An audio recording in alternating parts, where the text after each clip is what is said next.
Assalamualaikum warahmatullahi wabarakatuh. Alhamdulillahi rabbil alamin. Wassalatu wassalamu ala ashrafil anbiya'i wal mursalin. Nahmaduhu wa nasta'inuhu wa nastaghfiruh. Wa na'udzu billahi min shururi anfusina wa min sayyiati a'malina. Man yahdihillahu fala mudilla lahu wa man yudlil fala hadiya lahu. Rabbi shrah li sadri wa yassir li amri wahlul 'uqdatam min lisani yafqahu qawli. Amma ba'd. Alhamdulillah, bersyukur kepada Allah Subhanahu wa taala kerana dapat bersama pada malam ini. Insya-Allah pada malam ini saya akan sambung kitab Mishkatul Masabih, bab al-ghusl, babul ghusl, iaitu bab mandi. Ini muqaddimah kepada bab mandi. Mandi yang dimaksudkan di sini adalah mandi wajib. Yang dimaksudkan mandi di sini adalah mandi junub. Mandi junub. Ghaslun, ghain dibaca dengan berbaris fathah ghas, itu dengan makna mandi. Dan kena ingatlah, kalimah ni ulama berbeza. Sebab kalau kita tengok dalam kamus dan juga dalam hadis-hadis pun, dia boleh baca dua, al-ghuslu dengan al-ghaslu, boleh baca dua. Ada juga setengah ulama menyebutkan bahawa kalau ghaslu baca dengan fathah, ghaslu, ghain itu baris atas dengan makna basuh, dan ramai yang sebut gitulah. Tapi kalau ghain itu berbaris dhammah, itu barulah makna mandi. Ramai yang kata begitu. Kalau ghaslun, makna basuh. Ada khilaf lah. Sebab tu kalau tengok dalam kamus, dua-dua tu ada maksud dia. Jika dibaca dengan baris dhammah, yakni ghuslun, maka dia memberi makna bahan pencuci ataupun sebagai air. Tapi ada setengah ulama kata dak, ghuslun itu baru makna bahan pencuci. Tadi kita sebut ghuslun dengan erti basuh. Ada juga yang kata ghuslun dengan erti maknanya bahan yang digunakan untuk bersuci, yakni air. Tak apalah, itu khilaf di kalangan ahli bahasa. Cuma di sini kalimah ghaslun ataupun ghuslun yang kita terjemah dengan erti mandi itu, kalau semata-mata dari sudut bahasa Arab, maknanya mencurahkan air ke atas sesuatu. Itu dari segi bahasa Arab lah. Mana kalau kita curah atas kereta pun, tu dia guna kalimah tu jugalah. Mandi kereta. Itu dari segi bahasa lah. Dari segi istilah pula, dia bermaksud, ghuslun ni dari sudut istilah bermaksud meratakan air ke seluruh tubuh dengan niat tertentu. Itulah saya kata tadi, ghuslun sini maknanya mandi junub. Ulama berselisih pendapat berkenaan gosok. Gosok ni yang panggil dalk. Bila kita ghuslun, bila kita mandi tu, bagaimana hukum gosok tu? Ni mandi wajib ni. Jadi ulama berbeza pandangan. Apakah ia termasuk dalam ta'rif mandi? Gosok tu sendiri tu masuk dalam ta'rif mandi ke ataupun tidak? Kalau masuk dalam ta'rif mandi, kalau tak gosok, tak sah. Jumhur ulama tidak memasukkan gosok itu sebagai salah satu daripada rukun mandi. Tidak. Imam Nawawi rahimahullah berkata, mazhab kita, iaitu mazhab Syafi'i, mereka berpendapat bahawa tokoh-tokoh lah, mana mazhab kita, mana tokoh-tokoh dalam mazhab kita mengatakan bahawa menggosok anggota ketika mandi dan wudu itu bukan wajib, itu sunat. Bukan wajib, sunat. Cuma itu sifat wudu dan sifat mandi Nabi. Mana kalau buat tu lebih afdal lah. Sebab itu Nabi buat begitu. Tapi kalau tak buat pun tetap sah, sebab dia tidak termasuk dalam ta'rif dan tidak wajib. Jika seseorang mencurahkan air ke atasnya, lalu air tersebut sampai ke seluruh anggota, yakni rata, serta dia tidak sentuh tubuh dengan dua tangannya, ataupun dia menyelam di dalam air yang banyak, atau berdiri di bawah pancuran air, atau berdiri di bawah hujan, masa tu dia niat mandi junub. Saya terjemah gitulah, mudah kan? Masa tu dia niat mandi junub. Tu. Yang mana air itu sampai ke rambut dan kulitnya, maka itu sudah dikira lengkap wuduk dan lengkap mandi wajib, dia jadi sah. Inilah pendapat semua ulama kecuali Imam Malik dan Al-Muzani.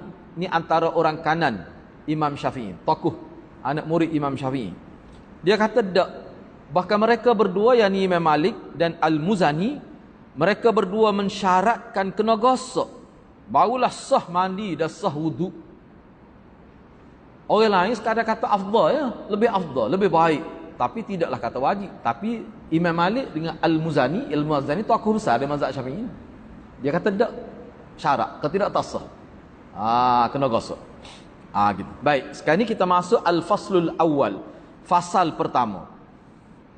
Hadis pertama, an Abi Hurairah anin Nabi sallallahu alaihi wasallam qala, "Idza jalasa baina syu'abiha al-arba' thumma jahadaha faqad wajaba al-ghuslu aw al-ghuslu wa illam yanzil." Ataupun yunzil. Daripada Abu Hurairah, diriwayatkan daripada Abi Hurairah radhiyallahu anhu daripada Nabi sallallahu alaihi wasallam, sabdanya, apabila seseorang duduk antara empat cabang, bila seseorang duduk di antara empat cabang perempuan, saya terjemah gitulah supaya mudah faham. Lalu summa jahadaha, kemudian dia bersungguh-sungguh, maka wajiblah mandi walaupun tidak keluar air mani. Jadi apakah yang dimaksudkan bila seseorang itu maknanya suami lah, lelaki duduk di antara empat cabang perempuan, kemudian dia jahadah, dia bersungguh-sungguh. Ringkahnya ini isyarat, bahasa kinayah kepada persetubuhan. Baik, cuba kita tengok di bawah lah. Cuba kita tengok di bawah 257. Cuba ambil tengok 257. Walaupun tidak keluar air mani, maknanya setubuh lah tu. Dalam Sahih Bukhari di bawah bab bila bertemu dua khitan ni mudah, dia dua kemaluan lah. Sahih Muslim bab dimansuhkan air dengan air, al-ma' bil ma'. Tu hadis tu mansuh. Dan wajib mandi bila bertemu dua khitan walaupun tak keluar air mani. Tu dalam Sahih Muslim dia buat bab gitu. Baik, 258. Apa yang dimaksudkan dengan apabila seseorang duduk di antara empat cabang perempuan itu? Apa maksudnya? Ini kinayah dari segi bahasa Arab, ya. Kinayah, bahasa sindiran, bahasa isyarat. Maknanya bersetubuh maksudnya. Okey, baik. Cuba kita tengok lagi lah. Beberapa makna diberikan ulama tentang empat cabang yang disebutkan dalam hadis ini. Antaranya dua tangan dan dua kaki. Antara dua tangan dan dua kaki. Bila seorang suami, seorang lelaki itu berada di antara dua tangan dan dua kaki isteri dia, ini juga maknanya isyarat pada persetubuhan. Sebab Nabi ni, kalau kita perhatikan hadis dia, sebab kita bercakap dengan orang dewasa kan, dia akan boleh faham. Mana orang Arab dia faham maknanya bersetubuh. Dia tidak sebut tu kan, idza jama'tum, dia tak kata gitu. Bila kamu jimuk, teram dok, tu dok. Allah bunyi locoh Kelantan tu, bunyi locoh molek. Ada. Apa kita lah, bila seseorang itu bersama isteri dia, maka tu ambil air, kalau tu ambil air kena mandi. Tak ada orang tua ke. Lepas tu kalau dia pergi kedah kena mandi juga. Mungkin dia pergi dua-dua tu. Berat benar tak. Kalau lagu tu lepeh ni. Bersama ni bukan bersama pergi kedah. Bersama ni makna jimuk. Itu bahasa isyarat. Cuma orang Arab dia guna gitu. Baik, tu satu pandangan. Mana pak tu mana dua tangan, dua kaki. Duduk tengah tu. Itu isyarat kepada jimuk lah. Setengah ulama mengatakan ia adalah dua kaki dan tepi, dan dua tepi kemaluan. Sebab kemaluan perempuan ni maknanya dia ada, apa ni kita kata, biarlah kita sebutlah. Kita sebut supaya mudah faham. Sebab kemaluan perempuan ni maknanya dia ada dua belah kita kata. Itu yang dimaksud pak tu. Dua belah kemaluan dan juga dua belah kaki. Semua ni merujuk kepada jimuk. Tu bahasa Nabi. Jadi kalau orang Arab dia tak tanya dah.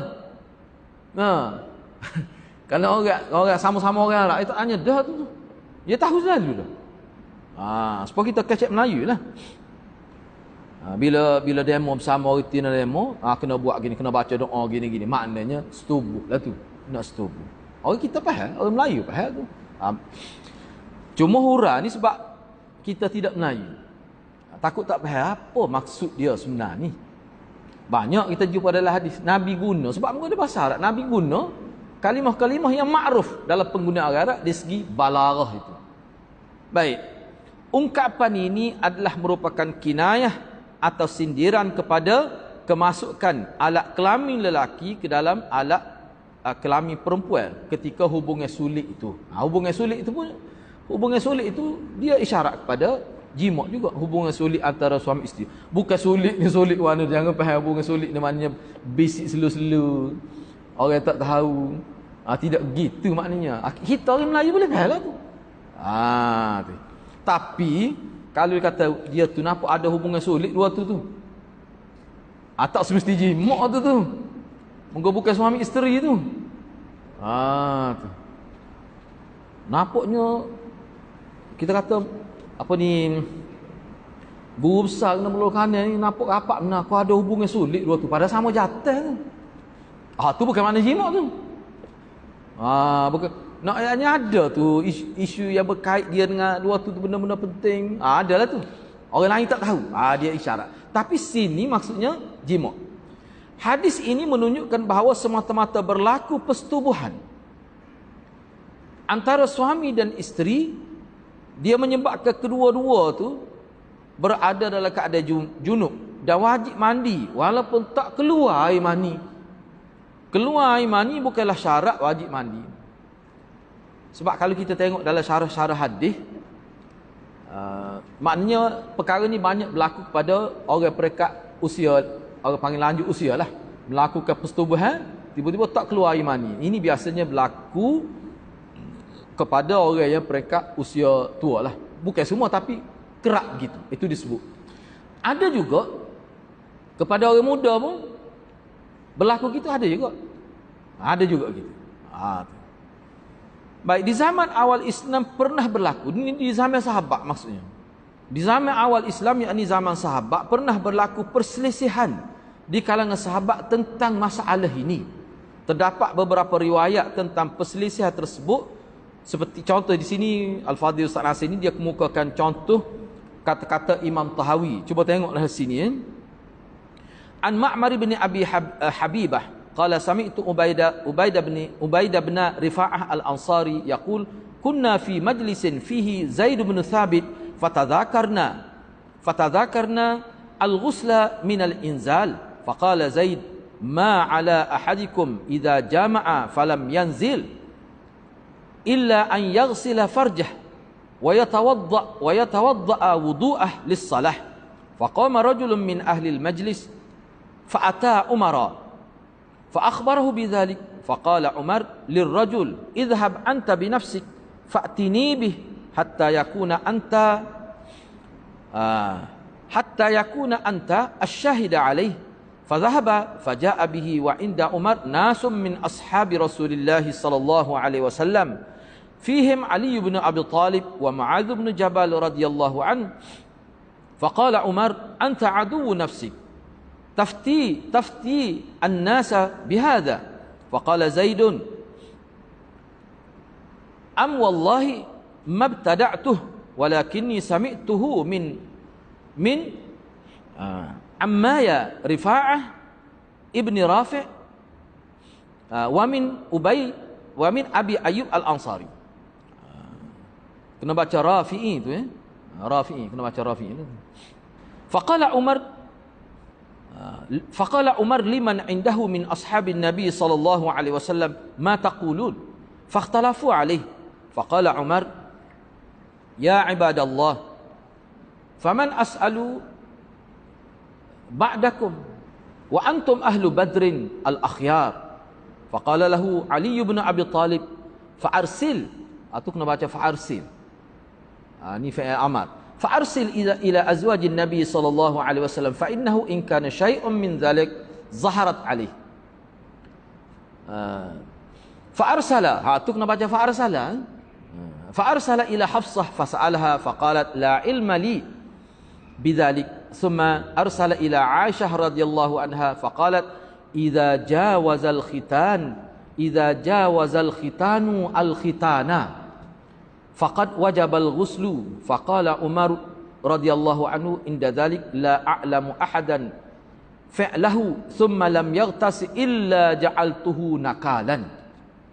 Daripada Ma'mar bin Abi Habibah katanya, saya mendengar Ubaid bin Rifa'ah Al-Ansari berkata, kami berada di dalam satu majlis bersama Zaid bin Thabit radhiyallahu anhu, maka kami berbincang tentang mandi kerana inzal, kerana keluar air mani. Duk bincang tentang mandi wajib kerana keluar air mani. Duk muzakarah itulah, fatazakarna tu, kami duk muzakarah, duk bincang-bincang tu. Kata Zaid bin Thabit, dia kata tidak diwajibkan mandi, tidak diwajibkan apa-apa ke atas seseorang kamu bila dia bersetubuh lalu tidak keluar air, kecuali hak dia kena buatnya hanya basuh kemaluan dan dia berwuduk sebagaimana wuduk hendak sembahyang. Maknanya dengan setubuh tu sekadar jadi hadas kecil saja, tidak hadas besar. Basuh kemaluan kemudian ambil wuduk, ni wuduk wajib untuk sembahyang lah. Bila begitu, moga ramai ni sini ni, keluarlah salah seorang yang berada dalam majlis tersebut, lalu dia pergi ripuk pada Sayyidina Umar. Dia bahagian meripuk ni ada sama ada sama bahagian meripuk ni. Dia geripuk pada Sayyidina Umar. Dia ceritalah perkara tu. Dia kata kalau setubuh pun tak keluar air mani, tak payah mandi.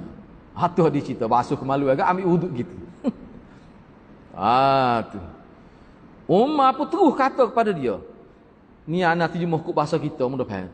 Bila lelaki ni ayat gitu, Umar pun kata, mus dirigi bawa dia mari sini. Zaid bin Thabit, mus dirigi, jangan wakil-wakil kau ke. Mus dirigi bawa dia mari jumpa aku. Sayyidina Umar ni, Zaid bin Thabit ni, ni sahabat juga. Cuma Sayyidina Umar ni perekap setinggi benar lah. Sahabat gi kalau Sayyidina Umar panggil, ni perekap. Sayyidina Umar tak seroyak lah, lepas Sayyidina bakar dia lah. Gi bawa. Orang tak kata Allah sombong Sayyidina Umar, nak jumpa orang agak gi lah. No, orang tak kata gitu. Sayyidina Umar kan dia ajak orang mari. Tu naknya pandangnya sahabat pada Sayyidina Umar tu. Gi bawa, mus diri. Bahasa ni tegah ni, mus diri, jangan wakil-wakil. Gi bawa dia jumpa aku. Orang itu pun pergi, lalu dia datanglah membawa Zaid bin Thabit tadi kepada Umar. Pada waktu itu, bila dibawa Zaid bin Thabit jumpa Umar tu, pada waktu tu selain daripada Sayyidina Umar, ada beberapa orang sahabat Rasulullah lain. Antara Sayyidina Ali, Mu'az bin Jabal dan beberapa orang lain lagi lah. Maka Umar pun kata kepada Zaid bin Thabit, engkau ni adalah musuh pada diri engkau sendiri. Anta aduwu nafsi. Engkau memberikan fatwa begini kepada orang ramai dalam bentuk tanya soal. Merayak gini kat orang, tak payah mandi. Zaid pun jawab, dia kata, mabtada'tu, saya tak buat bid'ah pun. Saya sebut sengerti tu. Bukan bid'ah tu, bukan benda baru tu. Sebaliknya saya mendengar daripada dua orang pakcik saya, Ammaya, dua orang pakcik saya, iaitu Rifa'ah bin Rafi' dan Abu Ayyub Al-Ansari. Pakcik saya riwayat daripada Nabi gitu. Lantas Umar pun bertanya pada sahabat-sahabat Nabi. Ada tu lah pada waktu tu. Jadi masing-masing sahabat tu tak cerak, tak tahu. Saya nak tanya apa pendapat kamu. Nampaknya puak-puak mereka ni berselisih dah ni tentang masalah ni. Lagu mana pandanganmu? Umar pun kata, wahai hamba-hamba Allah, siapa lagi yang layak untuk aku tanya selain kamu? Mu ni puak-puak Badar belaka ni. Engkau ni ahli Badar yang terpilih. Lalu Sayyidina Ali pun kata, suruhlah, hantarlah utusan pergi tanya isteri-isteri Nabi sendiri. Baru kita dapat keputusan. Sebab ni masalah rumah tangga ni. Pergi tanya isteri Nabi sendiri lah. Kerana jika ada jawapan, mereka akan royak, mereka akan jelaskan. Isteri Nabi lah paling tahu hak ni. Lalu Sayyidina Umar pun hantar wakil supaya pergi tanya anak dia Hafsah tu radhiyallahu anha, isteri Rasulullah. Hafsah kata saya pun tak cerak molek tu. Kalau kita terjemah ke Kelantan, saya pun tak cerak molek tu. Ana tengok dalam itu, mana Hafsah ni dia semacam isyarat sugi tanya Aisyah, Aisyah lebih tahu. Bukan kata dia tak tahu langsung. Ada yang kata begitu. Sebab tu saya terjemah gitu. Kalau ke Kelantan ke sedap, saya pun tak cerak molek. Saya tidak mempunyai pengetahuan tentangnya. Kemudian Umar apa tahu tu saya pergi tanya Aisyah.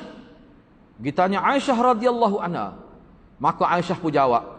Aisyah baca hadis. Apabila khitan bertemu dengan khitan. Ni.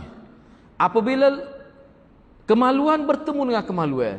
Kena faham molek ni. Nah, kemaluan lelaki sah, kemaluan perempuan sah. Tu maksud dia tu. Lama pergi faham musyrigak tu pening. Dia kata tak apa bertemu kita sama-sama jatuh pun tak apa kena dia tidak maksud gitu. Sebab tu dia iza iltiqal khitanu al khitana. Bila bertemu khitan dengan khitan selagi. Hak tu jadi fa'il, hak tu jadi maf'ul. Maknanya bersetubuh lah. Lelaki perempuan lah ni. Maka wajib mandi. Hadis Nabi ni yang dibaca oleh Aisyah ni hadis Nabi. Bila bertemu khitan dengan khitan wajib mandi. Tak sebut keluar air mani kedok. Bila Aisyah baca hadis Nabi ni, maka Umar pun kata ketika itu. Kalau ni ana terjemah mudah ni supaya kita mudah faham. Tidak salah Ustaz Nasir terjemah ni betul, cuma kita guna bahasa kita hak kecil hari-hari ni. Kalau aku tahu selepas ni siapa dia ada setubuh tak mandi, tak keluar air mani, aku tembuk. Aku akan hukum dia sebagai hukum tu. Selepas ni kalau aku tahu siapa dia bersetubuh dengan isteri dia tak keluar air mani, lepas tu dia tak mani wajib, aku tembuk dia. Tu bahasa mudah. Aku akan hukum nakalan tu, mana aku hukum lah. Maknanya Sayyidina Umar memuktamadkan masalah ni. Tak apalah selepas ni dia akan sebut dalam kitab ni hadis al-ma' bil ma'. Bila keluar air tu kena nama al-ma' tu maknanya kerana air, sebab air kena guna air sebab air. Maknanya bila keluar air mani baru mandi kena guna air itu al-ma' bil ma' tu. Hak tu mansuh dah, hak tu zaman dulu tu. Hak tu dulu tu. Kita akan jumpa selepas ni lah. Baik. Antara riwayat tetap perselisihan ni sebenarnya maksud ni Al-Fadhil Ustaz sebut ni ayatnya perkara selisih bab fiqh ni zaman sahabat pun berlaku dah. Padahal kita kata bab ni bab hak biasa ni. Bukan kata bab luar biasa. Berlaku. Tadi kita kata Imam Tahawi sebut hak ni pula ni dalam riwayat Muslim. Jadi daripada riwayat ni kita dapat gambar bahawa isu ni telah menjadi isu ataupun masalah yang khilaf di kalangan sahabat. Peringkat awal lah. An Abi Musa qala ikhtalafa fi dhalika rahtun minal muhajirin wal ansar. Faqala al-ansariyun la yajibul ghuslu. Tengok sini dia guna al-ghuslu tidak al-ghasl. Engkau dia boleh dua-dua tu boleh. Illa minad dafq aw minal ma'. Wa qala al-muhajirun bal idza khalata faqad wajaba al-ghuslu. Qala Abu Musa fa ana ashfikum min dhalik. Faqumtu fasta'dhantu ala Aisyah udhina li faqultu laha ya ummah aw ya ummal mu'minin inni uridu an as'alaki an syai'in wa inni astahyiki faqalat la tastahyi an tas'alani amma kanat sa'ilan anhu ummak allati waladatka. Tengok Aisyah ni. Fa innama ana ummuk. Faqultu fama yujibu al-ghusla? Qalat alal khabir saqatta. Alal khabir saqatta. Kalau kita kecek Kelantan ke mu tanya orang yang tepat. Alal khabir saqatta. Kalau terjemah Kelantan ke mu tanya orang yang tepat lah. Aku tahu benar masalah ni. Itu maksud dia nya. Qala Rasulullah sallallahu alaihi wasallam idza jalasa baina syu'abiha al-arba' wa massal khitan al-khitana faqad wajaba al-ghuslu. Diriwayatkan daripada Abu Musa radhiyallahu anhu katanya, satu kelompok muhajirin dan ansar berselisih pendapat dalam isu ini. Isu bersetubuh tak keluar air mani wajib mandi ke tak. Itu isu itulah. Popok ansar dengan popok muhajirin berlaku khilaf. Golongan ansar kata tak wajib mandi kecuali kerana curahan air. Dafak ni makna memancut air, makna keluar air mani lah. Itu dafak tu maknanya memancut air mani, keluar air mani. atau air mani juga lah. Memancuk ke tak memancuk ke, asalkan keluar air, maka kena mandi wajib lah. Golongan muhajirin pula kata, bahkan bila sudah berlaku pergaulan, maka wajib mandi. Keluar air ke tak keluar air, kena mandi. Kata pokok muhajirin pula. Asalkan berlaku persetubuhan, ada air ke tak ada air, tubuh air mandi, tak caralah, kena mandi. Abu Musa berkata, saya akan mencari penyelesaian untuk kamu. Tak apalah, saya akan cari, saya akan pergi tanya. Saya pun pergi lalu meminta izin untuk bertemu Aisyah radhiyallahu anha. Mana dia pergi rumah Aisyah. Maka Aisyah memberi keizinan untuk saya bertemunya. Saya tanya dia, duhai ibu, ya ummah, tengok bahasa dia guna. Wahai ibu. Atau dia tanya syak perawi, atau Abu Musa kata, wahai ibu orang-orang beriman. Sesungguhnya saya ingin bertanya engkau sesuatu, tapi saya berasa malu. Kalah nak tanya ni. Gitulah maksud dia.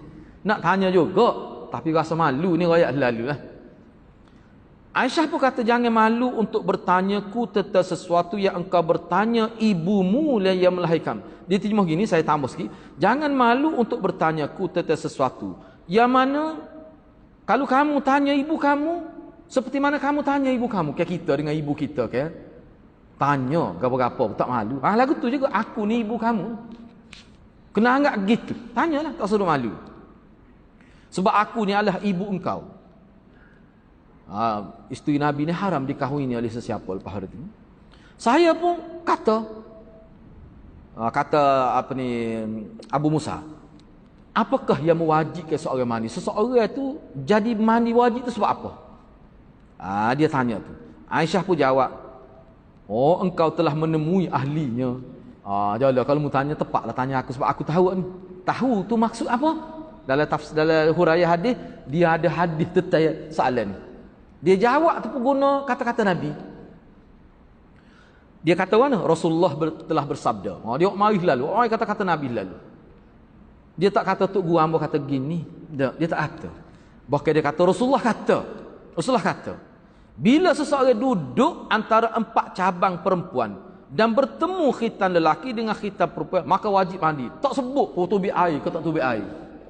Hak tu Sahih Muslim, dan dimasukkan air dengan air dan mandi wajib bila bertemu dua khitan. Kalau kita nak kata gini tak apa, Sahih Muslim, hadis ini memansuhkan. Boleh juga kita tu maksud dia. Takut dipahami, takut al-ma' bil ma' memasukkan hadis. Hadis tadi memasukkan al-ma' bil ma' tu. Baik, tak apalah. Bahkan dalam riwayat yang lain, Aisyah radhiyallahu anha menceritakan bahawa beliau sendiri melakukan dengan Nabi SAW untuk menambah keyakinan pada sahabat-sahabat radhiyallahu anhum ajma'in tentang hukum tersebut, dan bukan dengan maksud yang lain. Aisyah ni dia nak meyakinkan sahabat, aku sendiri bersetubuh dengan Nabi, tak keluar air mani, tetap mandi. Dia sebut gitu. Aisyah sebut ni wajib dia kena sebut lah. Sebab ini melibatkan hukum. Sebab dia tu tepat berlaku tu, hukum tu. Orang lain yang itu buat gitu.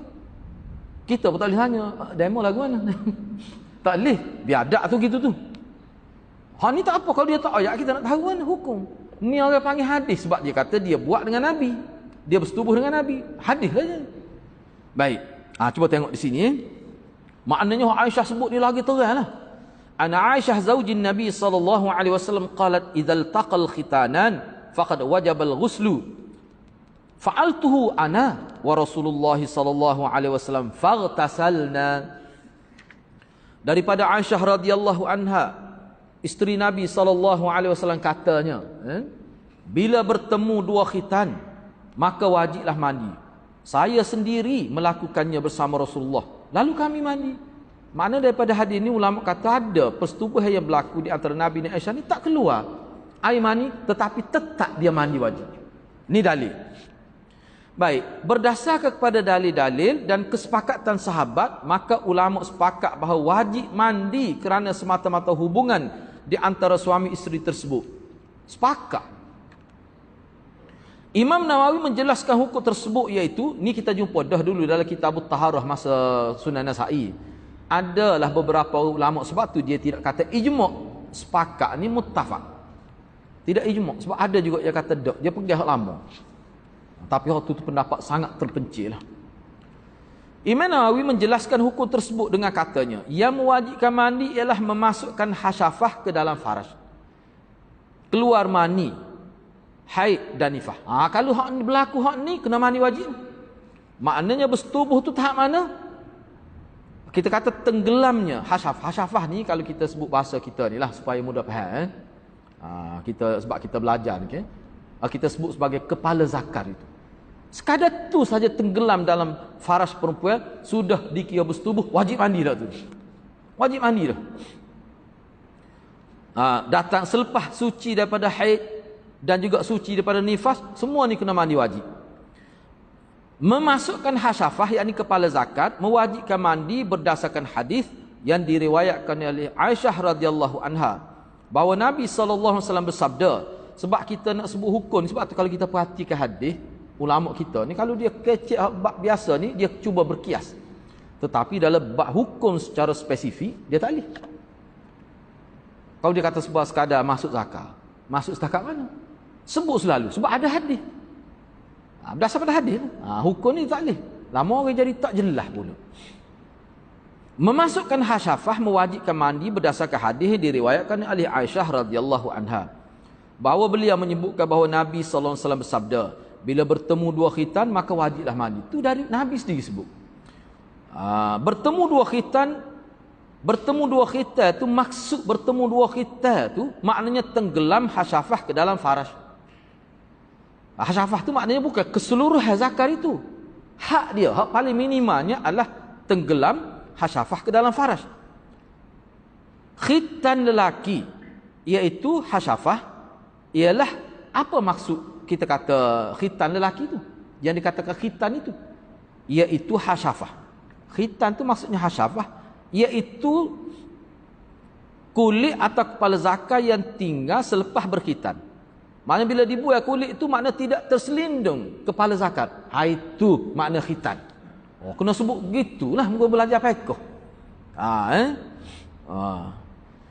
Khitan perempuan pula seperti paruh ayam yang menonjol itu. Kalau setengah khitan menonjol lalu dipotong hujungnya sedikit saja, hak ni dia panggil khitan untuk perempuan. Hak ni setengah khilaf ulama lah, kita tak nak bincang, itulah bincang di tempat lain lah. Ada seorang kata molek tak buat, ada orang kata buat, khilaf pula situ tu. Ada pula pendapat banyak kau pula benda tak logik pun. Banyak juga berlaku situ. Biarlah kita tidak nak bincang tu. Cuma nak ayat yang gitu. Baik. Habislah situ. Sekarang ni kita masuk kepada hadis kedua. Hadis kedua. Masih fasal pertama lagi. An Abi Sa'id qala Rasulullah sallallahu alaihi wasallam, innamal ma' minal ma'. Qala Syekhul Imam Muhyis Sunnah rahimahullah. Muhyu tu biasa, ya tu tersalah tu. Potong satu ya tu. Muhyis Sunnah. Qala Syekhul Imam Muhyis Sunnah rahimahullah, hadza mansukh. Diriwayatkan daripada Abu Sa'id katanya, Rasulullah sallallahu alaihi wasallam telah bersabda, air hanya kerana air. Maknanya mandi itu kerana keluar air, itu maksud dia. Hak ni kata Syekh Imam Muhyis Sunnah, siapa dia? Tu bawah dia buat tu, Imam Baghawi. Imam Baghawi ni pengarang kitab Masabihis Sunnah yang merupakan kitab asal kepada Mishkat Masabih hak kita baca ni. Hak kita baca ni kitab Mishkat. Hak asal dia inilah dia panggil Masabihus Sunnah. Siapa dia pengarang dia? Imam Baghawi. Imam Baghawi lah antara gelar dia Muhyis Sunnah, penghidup sunnah. Orang yang menghidupkan sunnah. Dia kata hadis al-ma' bil ma' ni sudah mansuh. Tak boleh pakai dah. Waktu zaman mereka awal tu. Hadis ini adalah ringkasan daripada hadis yang panjang. Hadis al-ma' bil ma' ni hak detail, hak lengkap dia ni. Hadis mari sini. An Abi Sa'id al-Khudri qala kharajtu ma'a Rasulillah sallallahu alaihi wasallam yawm al-ithnain ila Quba hatta idza kunna fi Bani Salim waqafa Rasulullah sallallahu alaihi wasallam ala babi Itban fasarakha bihi fakharaja yajurru izarah faqala Rasulullah sallallahu alaihi wasallam a'jalna ar-rajul faqala Itban ya Rasulullah ara'aita ar-rajul yu'jalu 'an imra'atihi walam yumni madza alaih faqala Rasulullah sallallahu alaihi wasallam innamal ma' minal ma'. Diriwayatkan daripada Abu Sa'id al-Khudri radhiyallahu anhu katanya, saya keluar bersama Rasulullah sallallahu alaihi wasallam pada hari Isnin. Keluar ni gimana? Pergi ke Quba. Bila kami berada di kalangan Bani Salim di Quba, Rasulullah sallallahu alaihi wasallam berhenti di pintu rumah Itban. Itulah Itban, tempat dia mayat itulah, rumah Itban. Lalu memanggilnya. Itban pun keluar tergesa-gesa dengan menarik kainnya. Maka mana dalam keadaan tak sempurna lah pakaian dia tu. Gaduh tu bunyi suara Nabi ni.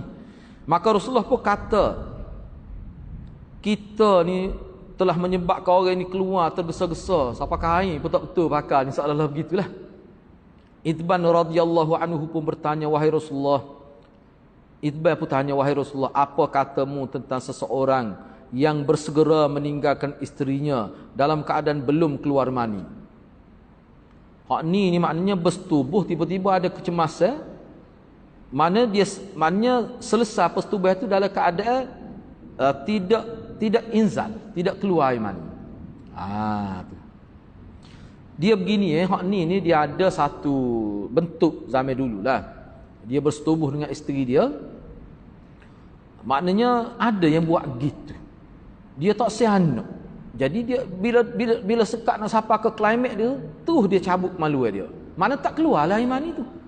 Jadi maknanya di segi nikmat tu tidak seperti orang keluar. Tak apalah supaya dia tak saya boleh hanak. Tu bentuk apa yang dia tu. Pula ni makan pil. Tak swingan dong lah.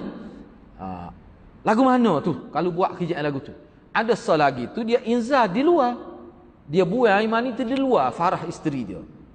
Bila sampai mereka nak keluar tu, dia tarik zakat. Ada juga. Tu memang tu keluar air lah. Ni tak ni. Ni tak. Kih ni tidak. Lagu mana tu wahai Rasulullah? Itban tanya. Nabi pun kata, air hanyalah disebabkan oleh air. Mandi ni kalau keluar maknanya tubi air mani. Tu hadis asal ini. Jadi wajib mandi juga ke? Sebab apa? Sebab tak keluar air mani. Tu Rasulullah pun kata, air hanya disebabkan dah tak keluar air mani, tak wajib mandi lah. Itu mafhum hadis ni. Baik. Air pertama yang dimaksudkan dalam hadis ni ialah air mutlak, iaitu penggunaan air tersebut untuk mandi kerana hadas besar ataupun junub. Air mula-mula al-ma' bil-ma', air mula-mula tu air yang digunakan untuk mandi. Air yang kedua pula adalah air mani. Maksud hadis ialah wajib mandi kalau keluar air mani. Walaupun bersetubuh, kalau tak keluar tak wajib. Ni asal hadisnya. Jadi hak ni kata Imam Barawi mansukh, telah dimansuhkan. Baik, di dalam bab yang sama Imam Muslim mengemukakan riwayat yang lain yang semakna dengan hadis Abu Sa'id al-ma' bil ma' tadilah. Ni contoh hadisnya. An Ubay bin Ka'b an Rasulillah sallallahu alaihi wasallam annahu qala fi ar-rajul ya'ti ahlahu thumma la yunzil qala yaghsil zakarahu wa yatawadda.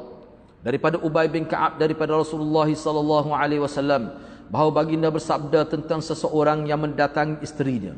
Mendatangi isterinya makna bersetubuhlah. Kemudian tidak keluar air mani. Maka Rasulullah kata kepada dia, hendaklah dia membasuh kemaluannya dan berwuduk. Makna itu hadas kecil dikira, bukan hadas besar. Hadis Muslim. Di dalam riwayat yang lain disebutkan juga pendapat sebagai sahabat sebagaimana hadis di atas, iaitu an Abi Salamah anna Atha ibn Yasar akhbarahu anna Zaid bin Khalid akhbarahu annahu sa'ala Uthman ibn Affan radhiyallahu anhu. Qultu ara'aita idza jama'a falam yumni. Yumni itu makna lam yumni, tak ada air mani, tak keluar air mani. Qala Uthman yatawadda kama yatawadda'u lis-salah wa yaghsilu dhakarah. Qala Uthman sami'tuhu min Rasulillah sallallahu alaihi wasallam fasa'altu an dhalika Ali wa Zubair wa Talha wa Ubay bin Ka'ab radhiyallahu anhum fa amaruhu bidzalika. Diriwayatkan daripada Abi Salamah bahawa Atha bin Yasar menceritakan kepadanya bahawa Zaid bin Khalid yang menceritakan kepadanya bahawa dia pernah bertanya Uthman bin Affan. Dia kata, persoalan dia gini, dia tanya gini, apa pandangan engkau wahai Sayyidina Uthman bila seseorang bersetubuh lalu tidak keluar air mani? Apa pandangan engkau wahai Sayyidina Uthman? Uthman pun jawab, dia kena berwuduk sebagaimana wuduk untuk salat, untuk sembahyang. Dan dia kena basuhlah kemaluan dia. Makna basuh kemaluan dulu, jangan wuduk dulu. Basuh kemaluan dulu.